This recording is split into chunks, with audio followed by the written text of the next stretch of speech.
Question number 2 है, एक शंकु का कुल पृष्ठ क्षेत्रफल ज्ञात कीजिए जिसकी तिर्यक ऊंचाई 21 मीटर है और आधार का व्यास 24 मीटर है। चलिए बच्चों, इस क्वेश्चन को भी हम लोग जल्दी से सॉल्व कर लेते हैं। देखिए, सबसे पहले हमें क्वेश्चन में क्या दिया हुआ है, तिर्यक ऊंचाई 21 मीटर। ठीक है, तो तिर्यक ऊंचाई को हम लोग किससे लिखते हैं, एल से।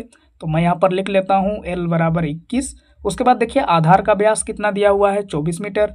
तो व्यास को हम लोग किससे लिखते हैं, डी से। तो मैं यहाँ पर लिख लेता हूँ डी बराबर 24। अब बच्चों हमें क्या करना है, आर निकालना है। तो आर बराबर होता है भैया डी बटा 2। डी के जगह हम लोग लिखेंगे 24 और बटा में आ गया 2।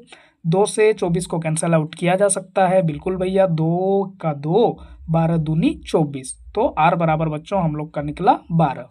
अब हम इस शंकु का कुल पृष्ठ क्षेत्रफल निकालेंगे। तो शंकु का कुल पृष्ठ क्षेत्रफल बराबर होता है pi r bracket l plus r. और बच्चों, इस फॉर्मूला को भी आपको याद रखना है। चलिए अब हम फॉर्मूला के अकॉर्डिंग वैल्यू पुट करते हैं। तो सबसे पहले पाई है, पाई का मान भैया हम लोग का हो गया 22/7। फिर है आर, तो गुना में लगाएंगे 12 आर के जगह। ब्रैकेट के अंदर है एल प्लस आर, यानी 21 + 12। देखिए नेक्स्ट हमें क्या करना है, देखिए ये जो 22/7 गुना में 12 है, इसको मैं एज इट इज नीचे लिख देता हूँ। और यहाँ पर देखिए ब्रैकेट के अंदर है 21 + 12। ठीक है, इसको अगर हम लोग सॉल्व करेंगे तो हमें मिलेगा 33। लेकिन यहाँ पर देखिए ये ब्रैकेट के अंदर है। ठीक है, तो इसको जब हम ब्रैकेट के बाहर निकालेंगे तो क्या लग जाएगा, गुना लग जाएगा। ठीक है, तो मैं यहाँ पर लिख देता हूँ गुना में 33। अब ऊपर में जो जितना भी वैल्यू है वो 7 से कोई तो कैंसिल आउट होगा नहीं।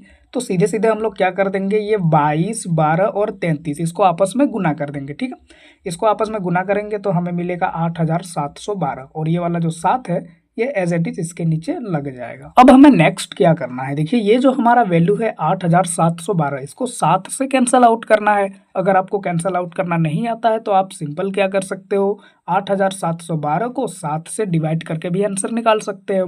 तो जब हम 8712 को 7 से डिवाइड करेंगे तो हमें बहुत लंबा आंसर मिलेगा। हमें मिलेगा 1244.5714285714। तो हम लोग क्या इतना लंबा आंसर लिखेंगे, नहीं। हमें यहाँ पर क्या करना है, हमें केवल पॉइंट के बाद 2 डिजिट तक अपने आंसर को रखना है। ठीक है, तो हमारा फाइनल आंसर हो जाएगा 1244.57। और वैल्यूज हमें किस में दिया हुआ था, मीटर में। तो आंसर हमारा किस में आएगा, मीटर स्क्वायर में। तो हम इसके आगे लिख देंगे मीटर स्क्वायर। और बच्चों यही हो जाएगा हमारा 2 नंबर के लिए आंसर।